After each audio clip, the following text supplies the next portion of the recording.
అసలు ఈ అమెరికా వాళ్ళు డొనాల్డ్ ట్రంప్‌ని అసలు ఎలా ఎన్నుకున్నారో కూడా అర్థం కాని సిచ్యువేషన్ ఏర్పడుతోంది. ఎందుకంటే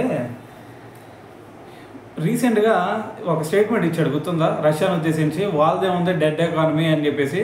అయితే వాళ్ళని రష్యా వాళ్ళని అంటే ఎవరైనా సరే ఎవరినైనా అంటే ఊరుకుంటారా?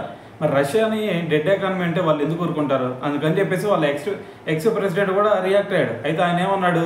మరి మీరు మమ్మల్ని ఆర్థికంగా ఇబ్బంది తీయాలనుకుంటున్నారు కదా! సో మేమే కనుక డెడ్ ఎకానమీ నిజంగా అయితే దాని తర్వాత మినిట్టే మీ దగ్గరికి అణుబాంబులు వచ్చి పడితే జాగ్రత్తగా చూసుకోండి అని చెప్పేసి ఒక స్టేట్మెంట్ ఇచ్చాడు. అయితే ఇటువైపు ట్రంప్ ఏమన్నాడు? ఓకే మీరు పంపిస్తే ఇప్పుడే నేను మరి మా వాళ్ళకి ఆర్డర్ చేశాను.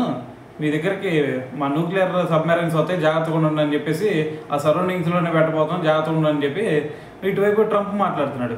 అంటే మరి ఇప్పుడు వాళ్ళు అణుబాంబులు వేసినంత మాత్రాన లేదంటే న్యూక్లియర్ సబ్మెరైన్స్ తీసుకొచ్చినంత మాత్రాన వీళ్ళు రష్యా వాళ్ళు చేతులు కట్టుకుని కూర్చుంటారా? లేదు కదా. ఒక రకంగా చెప్పాలంటే వీళ్ళు అఫ్కోర్స్ ఆర్థికంగా కొంచెం వీక్ అయి ఉండొచ్చు. కానీ మరి అటువైపు యుఎస్ఏ వాళ్ళతో పోల్చుకుంటే వీళ్ళ దగ్గరే అణుబాంబులు ఎక్కువ ఉన్నాయి. సో కాబట్టి ఎవరి కెపాసిటీ ఏంది అనేది ఫస్ట్ ఆలోచించుకోవాలి. దాని తర్వాత అదంతా పక్కన పెడితే పక్క దేశాలతో ఎప్పుడైనా సరే సత్సంబంధాలు ఎట్లా పెంచుకోవాలి అనే ఆలోచించేవాడు నాయకుడు అవుతాడు. కానీ సో ఇలాగా ఏంది అవసరం లేని మాటలు కూడా మాట్లాడి వాళ్ళ చేత ఇంకో మాటలు మనం అనిపించుకొని మనం ఇంకో మాట అని సో ఇది పెద్ద రేగం అనిపించుకోదేమో అనిపిస్తుంది నాకైతే.